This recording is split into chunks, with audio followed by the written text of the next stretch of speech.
Saya penasaran nih Mas Melas. Kalau dari KPU sendiri, percontohan pemilu yang biasanya di seluruh dunia yang jadi percontohan tuh negara mana Mas? Dan negara tersebut proporsi AI, maksudnya proporsi teknologi dan manualnya itu berapa persen gitu? Ada beberapa negara.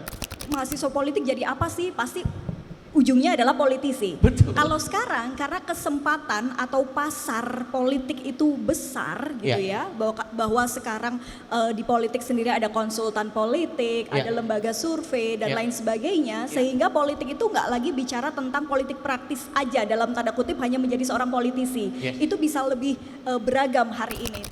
Buzzer bahasa paling gampangnya. Misalnya tawaran buzzer. Lu menyikapinya seperti apa? Ya, kita udah sering denger lah influencer yang tiap 1 minggu skincare-nya beda-beda ya. Ada Stereotype-nya gitu. Iya, walaupun ada yang nyalonin gubernur di Jakarta nggak bisa ngukur angka ya. Loh.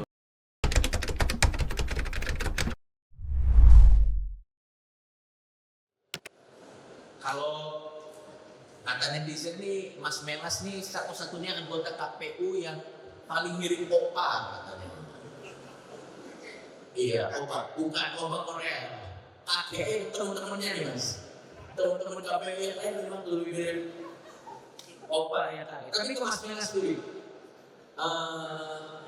Mungkin karena memang anesthesia dia, memang ketidaktahuan. Mungkin ini pertanyaan yang harus gue tanya pernah. KPU ini setelah pemilu itu kerjanya apa sih Mas?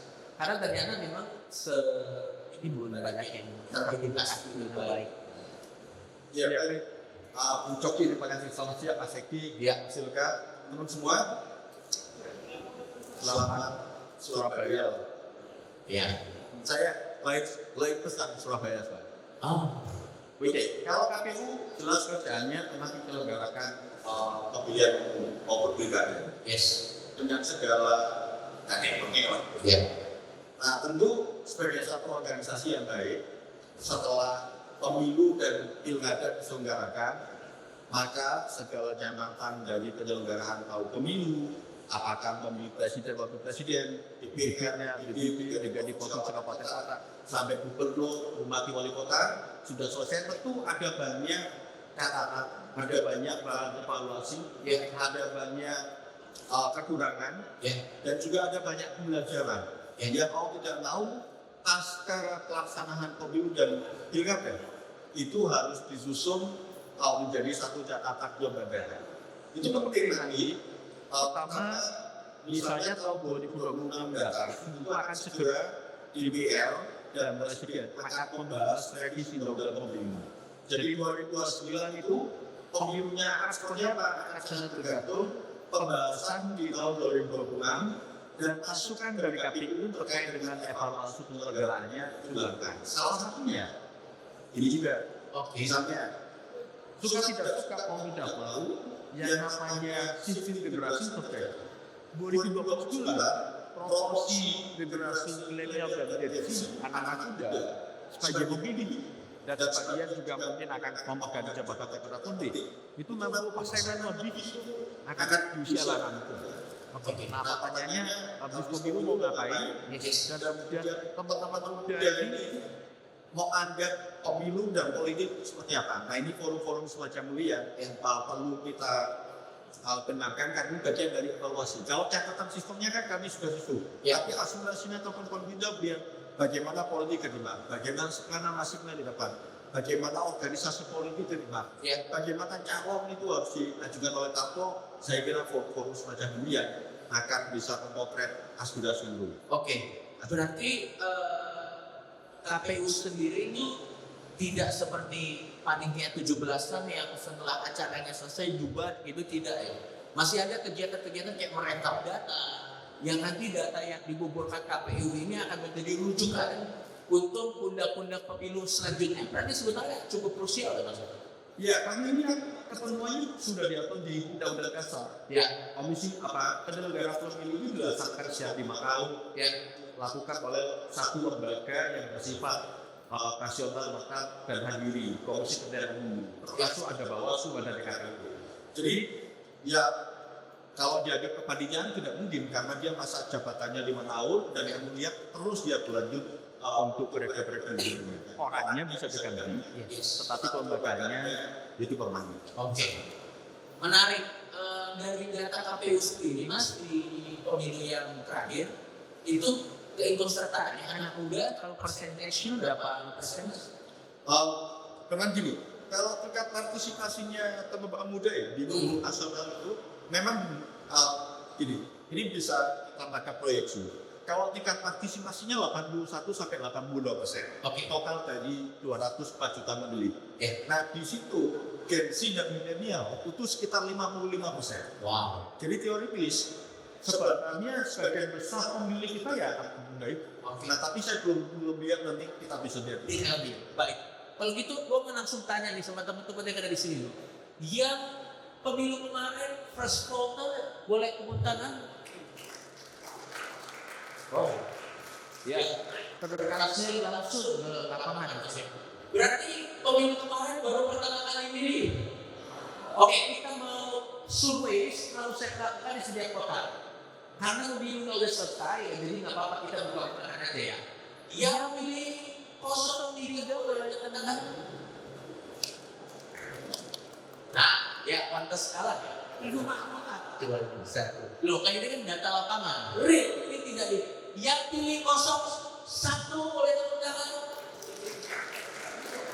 Oh, mana anak abah. Yang pilih 02 boleh tepuk tangan. Tanggung jawab kan bang. Bercanda. Saya juga kan pilih 02. Itu oke. Berarti di sini 03, 02, 01. Baik, menarik. Berarti di sini banyak yang first voter ya. Yang udah memilih lebih dari 2 kali.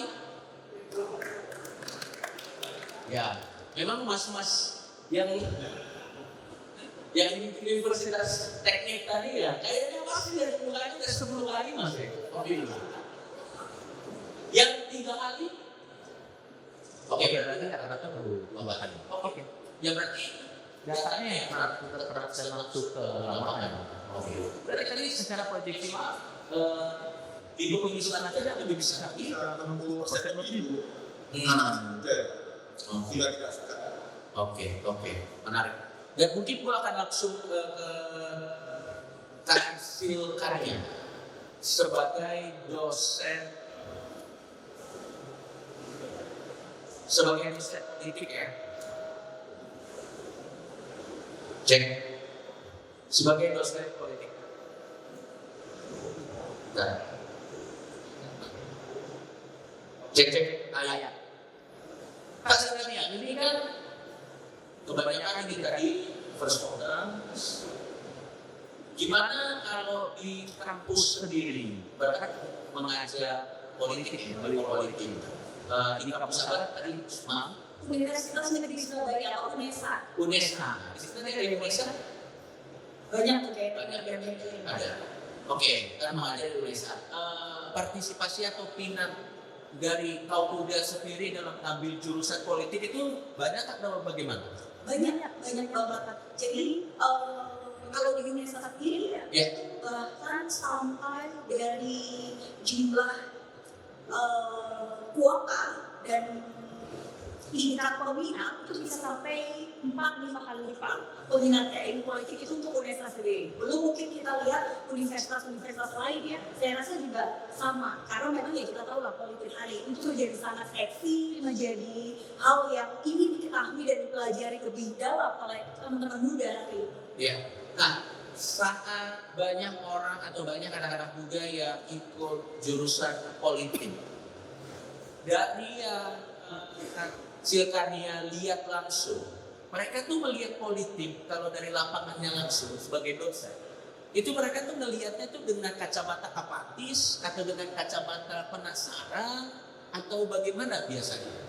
Oke, kalau teman-teman mahasiswa politik sendiri itu justru mereka tertarik. Memang ada beberapa teman-teman yang kemudian masih melihat atau ini ya apatis terhadap politik, kemudian juga melihat itu politik itu kotor dan lain sebagainya, itu masih ada. Ya. Tapi setelah mereka kemudian masuk, kita diskusi hanya 1 atau 2 kali diskusi, itu sudah membuka perspektif baru bagi mereka bahwa politik ini menarik banget dan semua hal itu berkaitan dengan politik, sehingga mereka semakin tertantang atau semakin penasaran dengan banyak hal yang kemudian saling dikaitkan.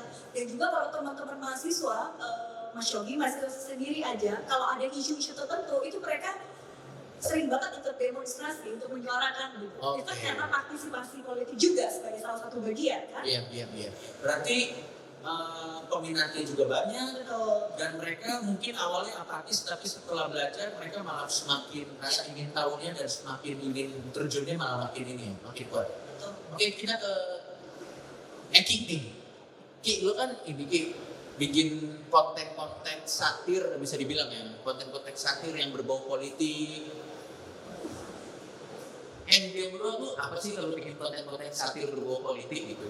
Iya, tentunya nyalek ya.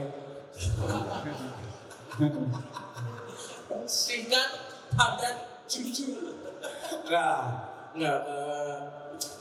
Lagi agak jarang buat caleg gondrong, jadi kayaknya buat gue pribadi yang paling penting adalah gue ikut ngawasin pemerintah ini aja gitu, check and balance aja gitu. Jadi ada yang kerja, ada yang mantau gitu. Nah kayak kebetulan kita punya platform, jadi kenapa nggak kesuarain aja.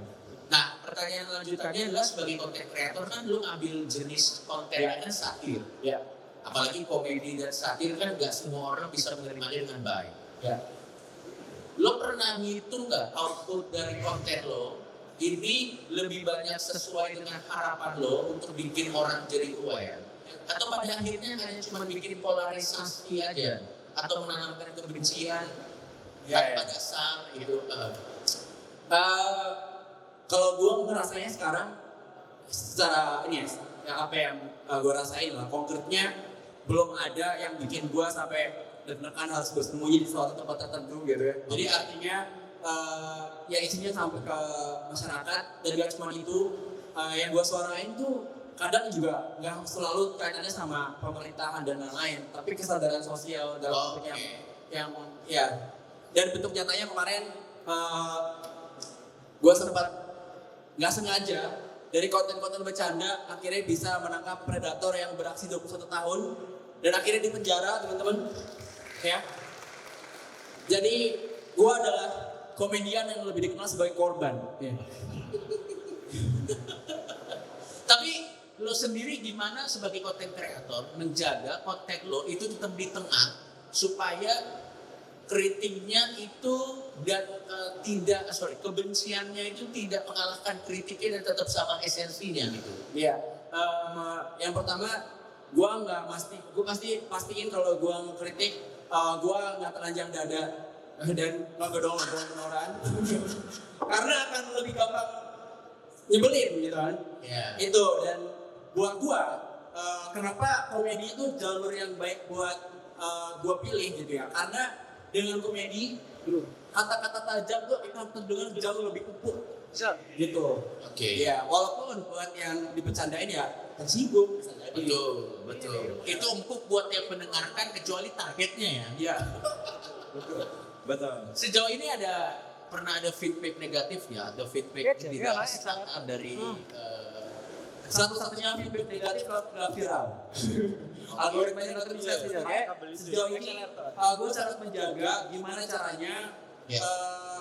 Karena gue tidak sekaya Ferry Irwandi, jadi jangan sampai gue kerepotan kalau bikin konten. Oke. Iya. Oke, baik.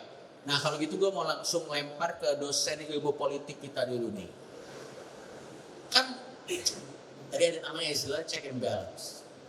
Kalau Kak Silkania sendiri ini dalam mewanti-wanti mahasiswanya untuk bisa ngasih rule of thumb atau cara untuk bisa memilah-milah mana konten yang substansinya itu bagus, mana konten yang itu pure hatred, itu ada caranya nggak supaya, apalagi kan sekarang kan jejak digital, maksudnya kan era digital, literasi politik, banyak orang sedikit-sedikit kan gampang trigger dengan konten-konten? Lu ada caranya sendiri ya? Biasanya yang paling penting kita tidak ikut serta dalam menyebarkan hoax ya. Jadi apapun itu kontennya kita harus nge-check dulu. Ini benar nggak melalui media-media mainstream dan lain sebagainya. Itu satu hal. Kemudian hal lain adalah bagaimana polarisasi ini kemudian terjadi di media sosial bahkan. Yes. Itu kerap banget terjadi gitu kan. Dan yang paling disayangkan adalah ketika polarisasi ini terjadi tidak pada ranah substansialnya. Kita justru memperdebatkan, yaitu tadi mungkin masih terjebak pada wah tanggung jawab 58% atau ini anak apa dan lain sebagainya. Terjebak pada hal yang tidak substantif, padahal apa sih inti yang dibicarakan. Nah, untuk mensiasati biasanya saya selalu sampaikan ke teman-teman mahasiswa bahwa budayakan membaca segala hal. Walaupun kita sekarang banjiri informasi, tapi nggak ada masalah. Itu akan memperkaya perspektif kita. Jadi kita nggak jadi kacamata kuda ketika melihat suatu hal. Apalagi misalnya kita menyikapi suatu isu, kemudian kita tidak setuju dengan kubu lainnya misalnya. Kita kan jadi kacamata kuda. Apalagi algoritma itu kan bekerja dari bagaimana kita likes, bagaimana kita nonton, berapa durasi nonton, mana ketertarikan kita. Nah, jadi saya sampaikan ke teman-teman, perbanyak perspektif. Jadi walaupun misalnya kita nggak seret nih dengan konten tertentu, nggak apa-apa, tonton aja. Jangan kemudian di hate comment, di skip, atau lain sebagainya. Itu sebagai referensi teman-teman untuk memperkaya perspektif kita menyikapi segala hal terkait dengan politik.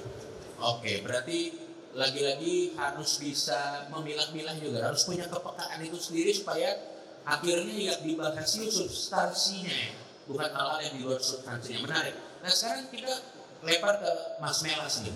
Mas Melas, apa sih tantangan terbesar KPU saat ini? Saat ada yang tadi kalau meminjam istilah Mas Melas tuh shifting generation. Kan KPU sudah melakukan tugasnya selama puluhan tahun dengan sistem yang sudah dilakukan selama puluhan tahun. Tapi sekarang kan udah ada shifting generation yang mana mereka behaviornya beda. Sekarang ada lagi namanya digital dan yang lain-lain. Kalau dari KPU sendiri tantangan terbesar itu untuk menghadapi shifting generation ini salah satu yang terbesar dan mungkin perlu kolaborasi dengan banyak pihak tuh salah satunya apa nih Mas Mas? Ya ini satu kesadaran di satu lembaga ya. Kita sadar betul yang namanya dinamika masyarakat itu selalu selamanya bergerak lebih maju dibandingkan birokrasi atau hukum itu sendiri. KPU itu punya constraint, dia tidak akan bisa bergerak di luar batasan-batasan undang-undang. Ya. Nah, tetapi bukan berarti kita nggak bisa cari cara. Misalnya, shifting generasi yang kita hadapi, misalnya kemarin di tahun 2024 itu kan hampir 57% itu Gen Z sama milenial. Ada kekhawatiran di KPU pada saat menyelenggarakan pemilu 2024 lalu, bagaimana kalau kemudian peristiwa-peristiwa 2014-2019 berulang, misinformasi, disinformasi, hoax segala macam, yang ditransmisi melalui medsos segala macam, ini kan luar biasa. Nah, tetapi ternyata kekhawatiran itu justru peluruh di tahun 2024 karena bukan berarti tidak ada, tetapi sangat kecil. Oke. Tetapi ini by data ya, Mas? By data. By data. Dan itu kami juga banyak disupport oleh komunitas-komunitas ini, kolaborasi kami dengan teman-teman koalisi Cek Fakta, kemudian kerjasama dengan media-media mainstream ya, termasuk Mafindo itu untuk mengidentifikasi ini hoax atau enggak. Nah, tetapi ternyata itu tidak cukup kalau kita lihat ke depan. Jadi pasca pemilu 2024 ini kan perkembangan artificial intelligence AI. Nah ini luar biasa. Kita tidak bisa lagi bicara misalnya artificial intelligence dalam konteks optimalisasi, tetapi perlu kolaborasi karena begini, Indonesia mungkin belum mengalami, tapi di beberapa negara di belahan dunia yang lain, bahkan di Eropa Barat, yang namanya perkembangan AI, ketika ada voice cloning gitu ya, suara di cloning, kemudian deepfake, itu muncul dan itu di momentum pemilu itu hampir menghancurkan satu negara di beberapa tempat.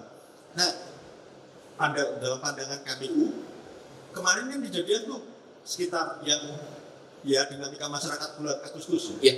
Itu kan ada deepfake itu yang Sri Mulyani itu. Betul. Nah, momentumnya memang pasca momentumnya lewat. Ya. Ya kena kan otoritas kebijakan, Menteri Keuangan. Ya. Artinya tidak menutup kemungkinan di 2029 potensi ini juga agak besar. Oke. KPU apakah mengalami itu? Ada. Tapi belum sampai level kayak deepfake ataupun voice cloning. Tapi baru ada meme yang kemudian diberikan angle tertentu, misalnya private jet. Ya. Seolah-olah kami bertuju atau ketua KPU saja itu 59 kali naik private jet. Oke. Itu kan sama aja nggak tajam Oke. di situ. Baik. Nah itu dan kemudian itu muncul di beberapa media online yang cukup mainstream. Ya. Ya kami konfirmasi. Tapi kalau medsos-medsos yang lain kami agak susah. Nah ini kami harus cari format. Oke. Itu sih tantangan yang ke depan ya, dari sisi manajerial segala macam, optimalisasi sistem informasi kami bisa sangat bisa garansi itu sangat baik dalam deliver komitmen dan program. Tetapi ada pertimbangan lain yang mungkin saat ini kami belum bisa jangkau, tapi kami lagi rekan-rekan. Kalau dikasih rate dari 1 sampai 10 untuk menuju the next pemilu, kesiapannya KPU sekarang berapa, Mas? Ya teoritis kan sekarang relatif undang-undangnya belum mengalami perubahan. Tetapi catatan evaluasinya sudah ada dalam konteks manajerial. Ya. Makanya sekarang ini begini, ini sekaligus di teman-teman muda, kami sangat berterima kasih dan mengapresiasi proporsi pemilih yang luar biasa besar dari kalangan anak muda. Ya. Karena teman-teman ini membantu kami dalam memfilter berbagai informasi yang harusnya itu tidak bisa betul. Oke. Tapi kalau di 2014-2019 yang kena rata-rata milenial ke atas loh. Betul. Begitu di grup WA itu dianggap kebenaran. Nah, tapi kalau teman-teman kan tidak. Betul. Ya. Tapi memang harus diakui ketika mendapatkan isu tertentu bisa meledak-ledak tuh. Nah sekarang ini kan kanalisasinya bagaimana, ini yang paling penting. Betul, ini cukup menarik, Mas, karena memang kalau generasi yang di atas kita itu memang lebih gampang ketipu hoax di grup keluarga. Tapi kalau generasi yang di bawah kita itu lebih gampang mungkin nggak ketipu kan, tergocek dengan deepfake atau AI. Gua mau langsung ke content creator. Lu udah mulai ngelihat nggak seberapa bahayanya AI ini dalam memainkan perspektif netizen terutama di digital? Ya, ini kan kita nih ngebahas topik aja misalnya. Ya. 3 hari bisa aja basi. Ya. Kadang-kadang kita dikejar keinginan hasrat untuk cepat bersuara. Terus kita ngambil lah referensi tertentu, ada video misalnya contohnya Bu Sri Mulyani gitu. Itu banyak banget yang bahas. Set naik ke atas ternyata videonya di gue. Mati ya. Karena bisa ikut menyebarkan Ya, ada UITE-nya. UITE-nya. Ya. Nah ini emang sangat-sangat gimana ya? Dan makin hari juga kita tuh berlomba-lomba sama AI. Kita tiap hari bisa ini AI deh. Tapi lama-kelamaan AI ini juga makin lama makin mulus, Oke. makin mantep gitu. Ya. Ya kan? Bahkan sekarang udah bisa video yang cuma pakai kata-kata doang. Ya, kita kasih prompt nanti dia akan keluar. Iya, yang tau gak sih video nenek-nenek lompat naik helikopter? Iya. Itu ya makanya, gila banget. Gue yakin ini sebenarnya menakutkan, tapi malah di mata gue akan seru, akan menjadi momen yang seru karena instansi sekaligus generasi Gen Z dan di bawahnya juga itu akan kita membantu bener. Karena kan kita generasi yang sipil out gitu loh. Iya. Tapi kayaknya beda ini gitu bet. Jadi kalau saya mau dilakukan juga dengan muda yang lebih jeli matanya. Karena kan kalau orang tua lebih agak perlu ngejauh ya matanya. Betul. Nah, kalau dari Kak Silkania sendiri nih, ini mungkin pertanyaannya agak sedikit nakal nih ya. Kita naikin tone diskusinya nih. Kita agak sedikit nakal. Sebagai dosen politik, kalau orang-orang di pemerintahan diganti AI, kita lebih maju kan? Jujur, Ini baru pertanyaannya loh, belum AI-nya loh ini belum AI-nya loh ini. Ya, gimana? oke. Tapi ini menarik ya. Pernah ada yang nanya nggak? Apa? Pernah ada yang nanya nggak mahasiswa atau apa gitu? Pernah. Ya, pasti. Kali ini. Gimana kalau digantikan AI? Bahkan kan ada di negara mana ya yang salah satu menterinya digantikan dengan AI. Ya. Iya kan? Ada juga. Ya. Nah, tapi sebetulnya terkait dengan kebijakan publik, politik, terkait dengan kebijakan lah itu sebetulnya nggak bisa digantikan dengan AI. Itu pasti. Oke. Karena bagaimanapun analisis lain sebagainya itu ada pada manusianya, insting politik dan lain sebagainya. AI itu hanya mendampingi kita. Hanya saja sekarang itu memang penggunaan AI itu kan masif banget. Teman-teman mungkin sekarang sama ChatGPT itu bisa percaya banget kan? Yes. Bisa aja cuma tinggal dikopas, saking percayanya dengan apa yang disampaikan. Padahal itu belum sepenuhnya. AI itu kan sebetulnya bekerja berdasarkan apa perintah kita toh. Betul. Nah, jadi kenapa tidak bisa digantikan oleh AI pejabat-pejabat kita? Karena ya mereka hanya mengikuti secara normatif saja atau mungkin secara teori. Bahkan kalau kita tanya teori aja itu sering ngawur loh ChatGPT. Ya, betul. Ketika kita mengerjakan tugas atau apa teman-teman. Jadi nggak bisa digantikan, tetap nggak bisa digantikan walaupun mungkin ada beberapa catatan-catatan di mana mungkin dalam mengeluarkan statement dan lain sebagainya mungkin AI lebih oke ya. Ya betul. Begitu. Untuk berani juru bicara tanda kutip ya. Ya, Betul. Karena ada kepekaan tertentu yang memang hanya bisa diisi saat ini oleh manusia. Ya? Betul. Dan Betul. emang sebelum nggak bisa digantikan, apalagi untuk merumuskan kebijakan itu nggak bisa kita gantikan dengan AI karena problematika berbeda. Kita dari satu pulau ke pulau lain aja berbeda. Betul. Makanya AI itu tidak bisa sepenuhnya menggantikan dia untuk sebagai pendamping aja lah kita Betul. dalam. Saya yakin satu hal yang bikin AI tidak akan pernah bisa masuk ke politik, teman-teman. Karena AI tidak punya fitur lobbying. Susah.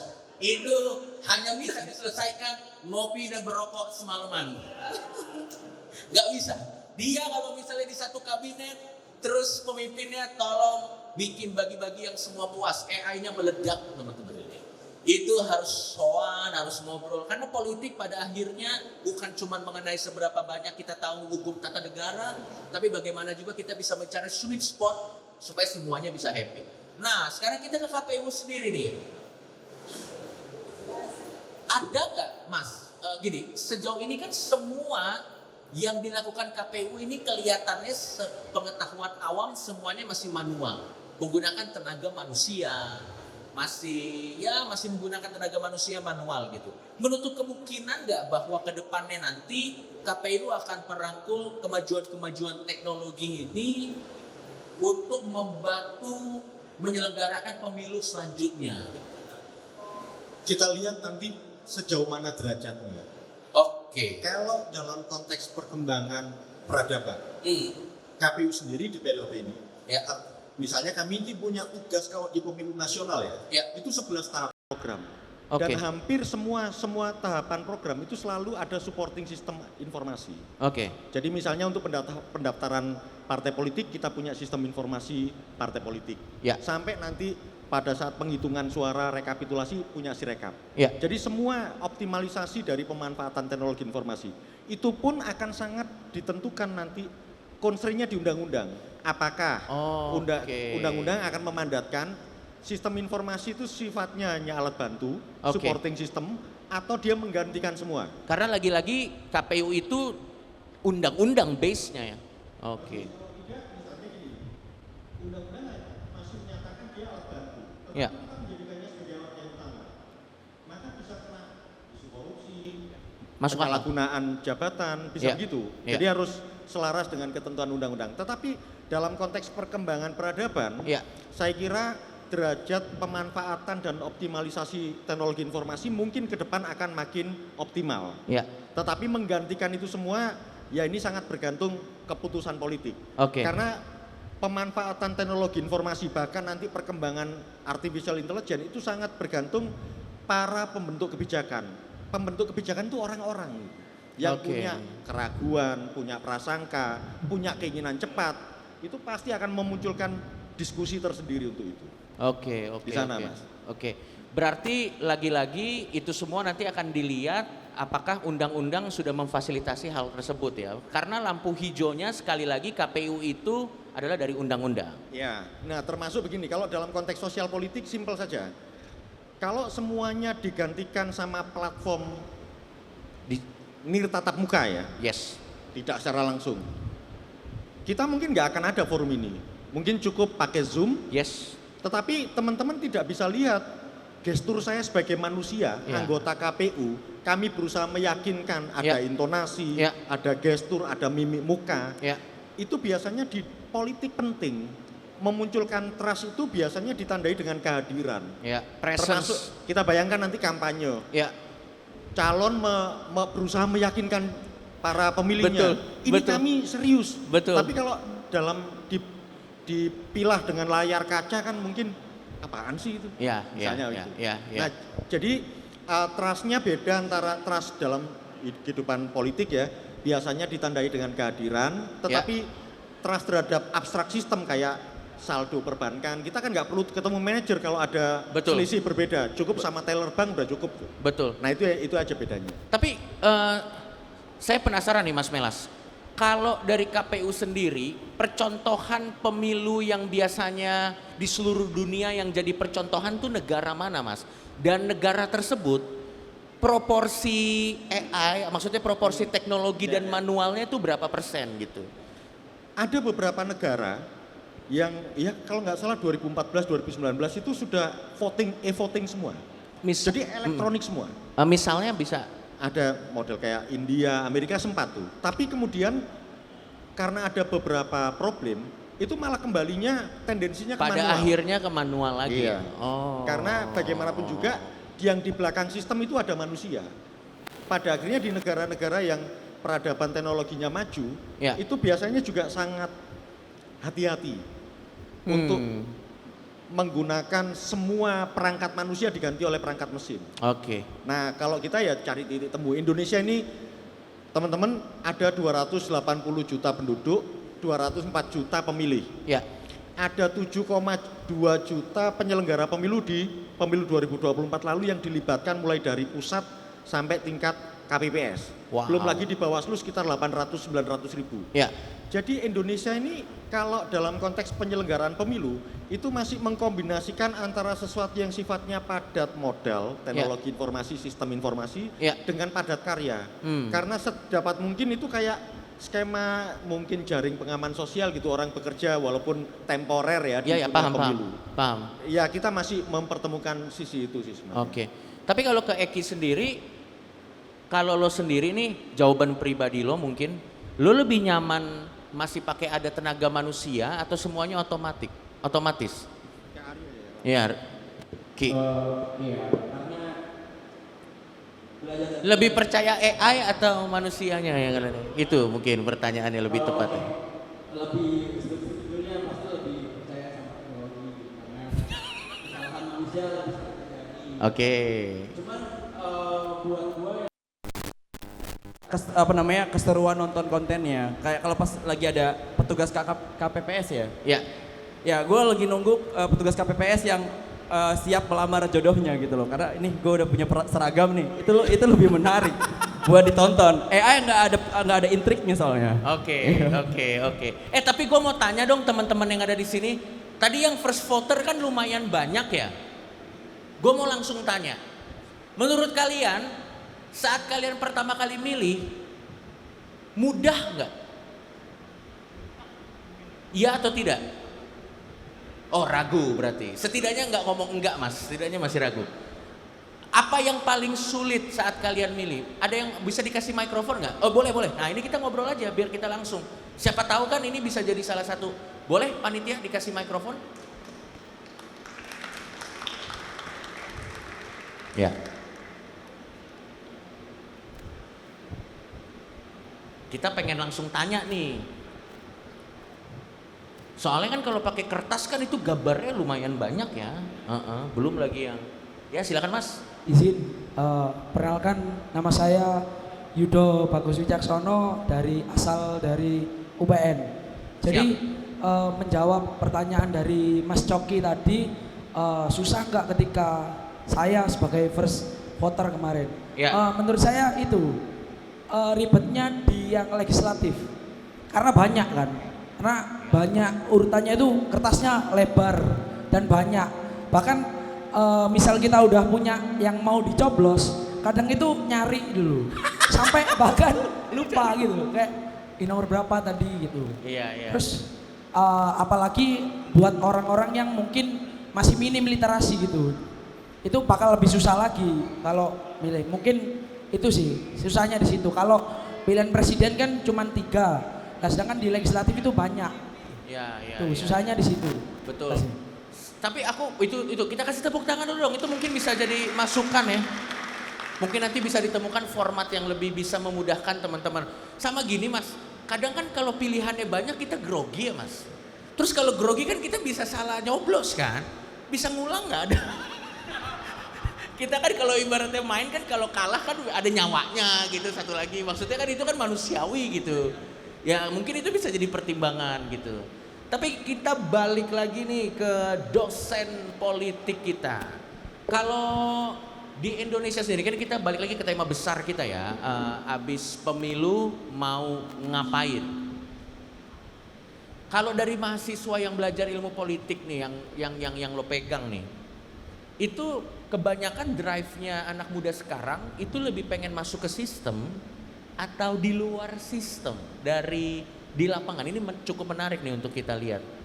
Oke, bisa kita bilang 50-50. Ya, silakan. Karena kalau dulu kita bicara politik, mahasiswa politik jadi apa sih? Pasti ujungnya adalah politisi. Betul. Kalau sekarang karena kesempatan atau pasar politik itu besar gitu ya, bahwa sekarang di politik sendiri ada konsultan politik, ada lembaga survei dan lain sebagainya, sehingga politik itu nggak lagi bicara tentang politik praktis aja dalam tanda kutip hanya menjadi seorang politisi. Itu bisa lebih beragam hari ini, termasuk juga jurnalis politik atau juga ilmuwan, jelas lah ya siapa yang kemudian mau mengajar secara teori terkait dengan ilmu politik dan lain sebagainya. Dan karena sekarang isu-isu itu juga semakin beragam, teman-teman tuh ada yang kemudian mereka ingin mendirikan NGO misalnya yang bergerak di bidang politik dan lain sebagainya. Itu banyak Mas Coki. Jadi tidak hanya kemudian mereka ingin masuk ke dalam sistem, tapi berada di luar sistem pun itu juga banyak dengan berbagai keinginan atau kompetensi yang mereka miliki, tapi masuk ke dalam sistem pun itu juga banyak. Dan ini menarik, saya selalu dorong untuk teman-teman, gak ada masalah teman-teman masuk ke dalam sistem. Terlepas dari kemudian ada stigma politik itu kotor dan lain sebagainya, justru teman-teman ini bisa menjadi agen perubahannya untuk merubah sistem itu sendiri. Walaupun mungkin sudah bisa dipastikan itu tidaklah mudah begitu ya. Betul. Tapi teman-teman muda hari ini itu bisa memulai dengan bagaimana abis pemilu, kayak tema kita ya, abis pemilu mau ngapain. Jadi tidak kemudian terjebak pada ya sudah pemilunya kan sudah selesai, ini sudah hampir 2 tahun loh. Jadi bagaimana kita hari ini fokus pada kita kritis dalam mengkritisi kebijakan, melakukan pengawasan mau dari anggaran dan lain sebagainya, ikut serta dalam melakukan pendidikan politik. Ini kan KPU sekarang fase-fasenya pendidikan politik ya, pendidikan politik berkelanjutan, dan itu juga butuh dukungan teman-teman. Dan itu banyak sekali teman-teman yang ketika kemudian dia mempromosikan program studinya ke SMA misalnya, dia juga mempromosikan bagaimana sih politik, apa aja sih yang dipelajari. Jadi orang tuh jadi terbuka bahwa menarik ya, bahwa kita bisa masuk dalam sistem, kita bisa berada dalam luar sistem, bisa di luar sistem juga, di jalan kita masing-masing, tapi semua tetap berdampak gitu. Ini mungkin pertanyaan yang udah sering ditanya dan juga ini pertanyaan yang sudah ada kontennya di mana-mana, tapi nggak ada salahnya gue nanya sekali lagi. Sebenarnya politik itu sedekat apa sih dengan kehidupan kita sehari-hari gitu? Karena kayaknya itu dulu. Itu satu esensi yang tetap harus kita bahas gitu.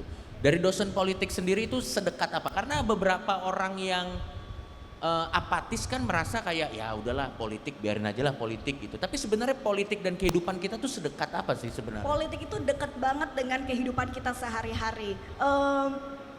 Saya bahas dengan yang sederhana aja ya, contoh-contoh sederhana yang teman-teman mungkin bisa relate. Teman-teman, apa yang terjadi di Sumatera hari ini itu berasal dari keputusan politik di masa lalu.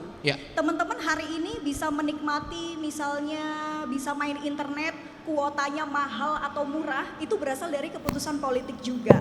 Teman-teman mungkin hari ini berada di jalan kesini tadi macet atau enggak, itu berasal dari keputusan politik juga. Jadi semuanya itu berasal dari keputusan politik, sehingga politik itu sangat dekat dengan kita.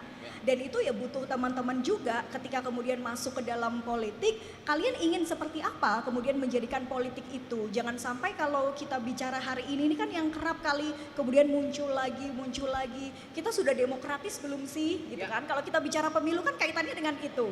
Mengukur demokrasi salah satunya pemilu, partisipasi partisipasi udah tinggi banget, 80% tadi ya, 81-82% itu tinggi sekali loh, melampaui target begitu. Tapi apakah berhenti sampai situ saja? Kan tidak. Kita tidak bicara demokrasi secara prosedural saja, tapi demokrasi yang substansial. Tidak hanya partisipasinya yang tinggi, tapi bagaimana kualitas demokrasinya, bagaimana kualitas pemilunya, kebebasan sipilnya, kemudian dimensi deliberatif dan partisipatif masyarakatnya. Mereka dilibatkan nggak dalam pembuat kebijakan hari ini? Atau jangan-jangan mereka cuma dihitung secara elektoral aja? Angka aja ya? Angka aja, waktu dia pemilu ya udah itu yang berharga. Tapi ketika kemudian sudah pemilu selesai, masyarakat tidak lagi dilibatkan dalam proses pembuatan kebijakan, tidak partisipatif, ruang-ruang itu tidak terbuka, lebar, apalagi untuk teman-teman muda. Nah itu menjadi catatan atau indikator sudah demokratiskah negara kita? Karena memang sebetulnya Bang Coki, Yes. kemunduran demokrasi itu sudah menjadi tren global hari ini. Jadi nggak cuma Indonesia, banyak negara demokrasi itu yang mengalami democratic backsliding, ke otoritarian begitu ya. Jadi seakan-akan dia demokrasi tapi pada praktiknya dia otoritarianism gitu. Dan itu pun juga terjadi di Indonesia. Tapi bukan berarti kemudian kita melihat itu sebagai tren global, kita menormalisasi, oh ya udah deh nggak apa-apa demokrasi kita menurun, semuanya juga pada nurun kok. Tidak seperti itu. Yes. Jadi tetap kita lakukan peran anak-anak muda menjaga demokrasi kita dengan tadi beberapa indikator itu harus betul-betul kita jalankan. Oke. Kita kasih tepuk tangan lu dong, itu jawabannya sangat komprehensif. Gua mau ke Eki. Ki, lo kan sebagai konten kreator yang ngebahas isu-isu sosial, itu kan efek-efeknya adalah salah satunya lo pasti followersnya lumayan banyak. Dengan datangnya followers, ada yang namanya influence di situ. Dan sekarang kan currency-nya zaman modern tuh adalah influence. Nggak cuman uang kan, salah satu currency-nya adalah influence. Ini terserah mau dijawab atau tidak. Gimana caranya supaya lu bisa tetap sama integritas lo memberikan awareness tentang isu-isu sosial, dan kalau misalnya ada tawaran pesanan, buzzer bahasa paling gampangnya, misalnya ada tawaran buzzer, lu menyikapinya seperti apa? Ya, kita udah sering denger lah influencer yang tiap 1 minggu skincare-nya beda-beda ya. Jadi Itu sebenarnya masa indikatornya dia buzzer atau enggak? ya kan, tau kan ya? Ini skincare gue pakai aja. ini, wah bagus banget. Skincare aku ganti-ganti anjir tiap minggu. Iya. Nah, gue melihatnya jujur, gue pribadi bukan orang yang segalanya adalah idealisme, sejujurnya. Anak ITB semuanya angka ya memang ya? Iya. Semua anak ITB kan Ada stereotype-nya gitu. Iya, walaupun ada yang nyalonin gubernur di Jakarta nggak bisa ngukur angka ya. Loh. yang Modalnya tahu-tahu kegedean aja. kalah ya. Gue pribadi ngelihatnya gue ada irisan mana nih hal yang masih bisa gue suarakan dan kebetulan ada angkanya, dan yang mana oh ini jauh banget nih. Kalau gue straight jauh nih buat oportunis, gue nggak ketemu idealismenya, nggak ada diagram Venn-nya, nggak ada irisannya.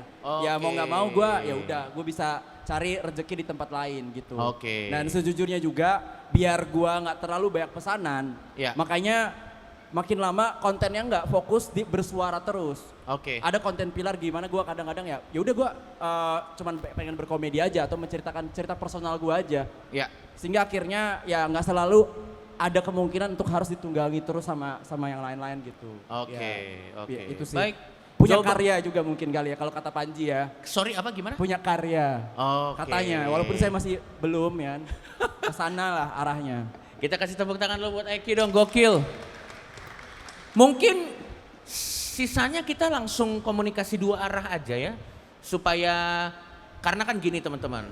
Tadi udah dibilang kita tidak ingin menggunakan kehadiran kalian di sini sebagai dokumentasi doang, acaranya rame. Kita pengen kehadiran kalian itu ada meaningful, ada komunikasi 2 arah. Jadi memang kita ngobrol. Karena kalau mau memulai tidak melihat kalian sebagai angka, dimulai dari kita tanya jawab kali ini. Jadi saya undang buat kalian semuanya untuk bertanya kepada 3 narasumber ini. Apapun yang ingin kalian tanya, tidak ada yang salah, tidak ada yang benar. Yang penting bertanya aja. Mungkin silakan yang mau bertanya boleh tunjuk tangan. Nah, boleh dibantu oleh panitia. Mungkin Fikri tolong dipilih. Mas yang dari Malang nggak mau nanya? Ya nggak apa-apa Mas, jangan pressure juga. Namanya siapa? Tetes. Halo, selamat siang. Perkenalkan nama saya Teja. Saya Teja? dari Bali. Dari Bali. Kebetulan kesini karena berkunjung ke rumah nenek sih. Oke. Di Duku Kupang Timur. Terima kasih informasinya Mas Teja. Neneknya sehat? Sehat-sehat. Oke baik, terima kasih. Sebenarnya saya ingin bertanya dua hal sih. Boleh. Sejujurnya saya sebagai Gen Z kan saya juga salah satu pers mahasiswa dulu, termasuk juga pernah jadi jurnalis. Tantangan saya begini kepada para pembicara, sejujurnya saya mengalami kesusahan nih mengedukasi keluarga, tetangga, bahkan teman-teman sebaya gitu loh, bahwa ini loh konten hoax, konten AI gitu. Bahkan saya dibilang, aduh anak abah kamu ya, padahal itu kan konten-konten yang propaganda gitu. Boleh nggak bagi tips and trick bagaimana kita pelan-pelan mengedukasi keluarga, bahkan teman-teman sebaya supaya tidak terjebak dalam konten AI atau berita hoax itu, supaya mereka tidak marah lah terutama. Terus yang kedua gini, saya melihat baik itu pemilu maupun pilkada, jujur aja sangat minim menyinggung salah satu isu, yaitu isu penyandang disabilitas gitu. Oke. Padahal kita tahu sendiri, saya juga punya keluarga kakak sepupu disabilitas gitu. Padahal sejujurnya kan di Indonesia kan orang-orang disabilitas kan hampir 8,5% penduduk Indonesia gitu. Ya. Apakah nanti di tahun 2029 bisa nggak isu-isu minoritas seperti penyandang disabilitas bisa disuarakan ke pemilu-pemilu kampanye pasangan calon presiden maupun caleg? Itu dari saya, terima kasih. Oke, menarik. Kita kasih tepuk tangan dulu untuk Mas Teja. Jadi ada dua pertanyaan ya. Mungkin pertanyaan yang pertama bisa, ini karena sesuai juga nih untuk ke semuanya boleh. Untuk KPU sendiri kan juga kan lagi edukasi politik gitu dari dosen politik dan juga dari Eki. Gimana nih? Tapi Mas Teja, gue mau nanya dulu. Temen sebaya lo tuh banyak yang kemakan hoax-hoax AI gitu banyak? Oh, contoh yang paling kemakan apa? Contoh. Boleh dikasih nggak mic-nya? Tolong. Gue penasaran. Tapi emang AI makin susah dibedain sih sekarang, gila. Mungkin kalau saya kan di Bali salah satunya kayak kebijakan gubernurnya gitu. Jadi kan itu kayak dulu itu kan salah satunya saya bilangnya ya itu video itu lama di tahun 2018, cuman dipelintir lagi di tahun ini gitu. Salah satunya itu kan akhirnya mereka termakan semua. Karena gini, sejujurnya itu kan teman-teman lebih fokus pada emosional gitu loh ketimbang ini. Menarik. Ya. Oke, thank you. Mungkin bisa langsung dari siapa? Dari Eki dulu boleh? Gimana Ki caranya Ki? Ya, emang kalau video-video yang di-reuse lagi itu lebih sulit daripada ngebedain AI ya kan? Betul, karena Iya. itu real. Real. Tadi KPU juga pernah jadi korban kan? Konteksnya diubah gitu, dikasih kata-kata tertentu. Nah itu emang lebih serem gitu ya. Cuman tadi kalau semua di sekitar lo tuh nggak cuman, gue pikir tadi nenek lu juga? Enggak. Oh, enggak, Neneknya enggak. Oh enggak, berarti kayaknya kalau seumpama temen-temen lu nih ya, itu masih kemakan AI yang istilahnya pakai prom, yang masih kasar. Saran gua ganti temen. Karena harusnya nenek lu yang ketipu. Betul. Iya, karena kalau nenek yang ketipu emang solusinya bukan diedukasi, tapi perbanyak program operasi gratis katarak. Biasanya Betul. harus di situ tuh. Iya. Agak sulit situ. Oke. Ya, kalau dari lo sendiri? Karena ini real, Benar. ini permasalahan yang real. Justru kalau saya menyorotinya ada pada regulasinya Bang Coki. Kita tuh nggak punya loh regulasi terkait dengan teknologi. Kita tuh cuman punya undang-undang ITE sama PDP, perlindungan data pribadi. Oke. Cuman itu. Oke, Padahal benar juga ya. perkembangan AI ini sudah begitu masifnya. Jadi lagi-lagi muaranya ada pada teknologi. Kalau sekarang kita memberikan literasi digital ya ke teman-teman muda, cara membedakan ini tahu sendiri AI hari ini begitu smooth, kayak seakan-akan itu real. Terus mau gimana lagi kita? Ya karena kembali muaranya ada pada regulasinya. Mungkin dengan forum ini nanti pemerintah nonton gitu ya, bahwa kita butuh regulasi terkait dengan itu, terkait dengan AI. Australia aja sudah mau menerapkan kebijakan sebelum 16 tahun nggak boleh main medsos. Di China juga kalau bukan ahli nggak boleh berkomentar terkait dengan hal-hal itu. Terkait dengan flexing-flexing lainnya dibatasi. Nah itu kan negara hadir untuk memberikan payung hukum, jadi perlindungan juga supaya kita tidak terjebak pada hoax dari konten-konten AI dan lain sebagainya, dan juga mungkin konten-konten yang apalah tadi terkait dengan kecanggihan teknologi. Belum lagi kalau di China, mungkin teman-teman lihat TikToknya China sama Indonesia itu beda banget.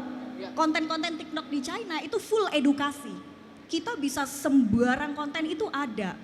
Bagaimana kemudian kita bisa belajar literasi digital, kita meminimalisir dengan memilah-milah, kita cross-check ulang. Tapi sampai kapan ketika pemerintah tidak bergerak untuk memberikan payung hukumnya, Harusnya perlindungannya? tanggung jawabnya bukan tanggung jawab kita kan, harusnya Iya, tanggung jawab sama-sama, iya betul. sama-sama gitu. Karena akan ada batasnya juga kemampuan kita dalam Betul. bisa memilah-milah hal Betul, tersebut gitu. betul, gitu. Nah kalau dari Mas Mela sendiri sebelum kita nanti ke stand up-nya Eki, dari Mas Mela sendiri kalau misalnya ada informasi-informasi seperti itu, ada kanal-kanal resminya nggak kalau dari KPU gitu? Atau mungkin bisa ngasih tips juga gimana? Karena kan hoax dan pemelintiran konteks nih apapun zamannya selalu ada Mas ya.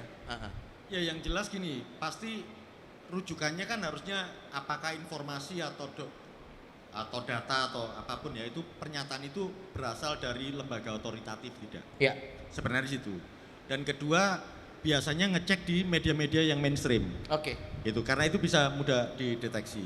Nah, tapi memang kalau yang periode-periode kemarin munculnya masih semacam misinformasi, disinformasi. Oke. Jadi langsung tuh bisa langsung dikonfirmasi oleh teman-teman cek fakta, ini hoax, ini misinformasi, nggak benar.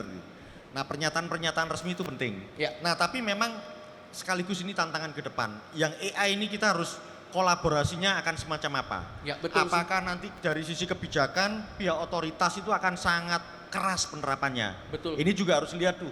Ya. Kalau masyarakat kita dikerasin akan seperti apa dampaknya? Ini juga harus dihitung. Ya. Tapi sebagai satu PR dan proyeksi ke depan itu akan potensial kita hadapi ke depan. Nah, itu PR selanjutnya.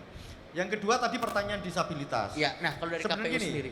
dari 204 juta daftar pemilih tetap itu sebenarnya teridentifikasi jenis disabilitas atau kebutuhan khususnya apa saja. Ya. Karena ini nanti menyangkut kebutuhan logistik pemilu, misalnya disabilitas netra. Kalau misalnya waktu pendataan daftar pemilih, setiap keluarga itu sangat terbuka menyatakan anggota keluarga saya ada kebutuhan khususnya ini, oke. maka dia diidentifikasi. Karena nanti akan sangat menentukan berapa jumlah logistik pemilu kebutuhan khusus yang harus didistribusikan di TPS tempat. Oke. Gitu. Jadi kalau satu TPS kalau di pemilu nasional kemarin kan 300 pemilih lah paling maksimal. Ya. Itu nanti kertas suara misalnya template braille Ya. itu akan disediakan. Jadi sebenarnya ngarah ke sana, tapi memang kalau di lapangan tidak semua anggota keluarga kita itu membuka. Betul. Itu juga PR kita. Itu satu masalah lagi. Tetapi ini juga satu kebutuhan mainstreaming ya, bahwa itu bukan sesuatu yang aib. Ya. Karena itu justru nanti ini nyangkut haknya warga negara. Ya. Tapi paling tidak kami itu membuat satu TPS selalu aksesibilitasnya bagus. Jadi Oke. misalnya di daerah-daerah itu ya nggak mudah gitu Ya. ya. Ya. Terus kemudian kalau ada template-template khusus kita akan sediakan kalau misalnya informasinya lengkap. Karena jumlah logistik dicetak itu bergantung jumlah daftar pemilih tetap dan Ya. jenis kebutuhannya. Ya. Kalau tidak ya akan diperlakukan sama. Ya. Tetapi petugas-petugas kami biasanya juga membantu. Oke. Di situ sih sebenarnya. Ya. Berarti sebenarnya dari KPU sendiri udah ada template-template yang dilakukan ya. Bahkan termasuk kalau saya nggak tahu ini bukan perdebatan disabilitas atau enggak. Ya. Misalnya kan ada isu ODGJ kemudian diberikan hak pilih. Ya. Padahal memang kalau dari sisi klasifikasi kesehatan dia memang punya hak sebagai pemilih. Ya. Maka dia masuk ke daftar pemilih dan dia gunakan hak pilih. Oke. Nah tapi isunya dipelintir bahwa KPU memfasilitasi quote and quote orang gila. Ya. Gunakan hak pilih kan susah kan. Betul. Nah, kami juga menghadapi misinformasi, disinformasi semacam itu. Ya, ya. Kemarin masih relevan isunya sih. Tapi Oke. kalau ke depan dengan perkembangan artificial intelligence ya kita masih mitigasi lah itu. Ya. Kira dampak yang akan kita hadapi. Iya. Mungkin ini sebelum kita ke Eki, mungkin ini sedikit wanti-wanti Mas. Kita kan tahu prom sekarang kan ada atau AI sekarang kan makin canggih. Kita next pemilu 2029. Per tahun aja kemampuan untuk kita ngebedain mana video asli, mana video AI itu sudah semakin tipis. Dugaan saya nanti 2029 kalau tidak ada regulasi yang ketat seperti yang tadi kakak bilang, itu pemilu bisa jadi mimpi buruk logistik situ. Itu nanti bisa dibikin satu video di mana seolah-olah KPU seperti apa, atau nanti bisa dibikin ada keterlibatan lembaga tertentu yang seolah-olah, wah susah. Mudah-mudahan ada regulasi yang bisa mengatur itu supaya nggak jadi mimpi buruk. Oke, sebelum kita lanjut ke tanya-tanya, kita kasih tepuk tangan dulu karena ada teman saya yang ingin stand up. Nanti kita akan lanjut tanya-tanyanya. Gimana Ki? Aman? Kita kasih tepuk tangan buat Eki.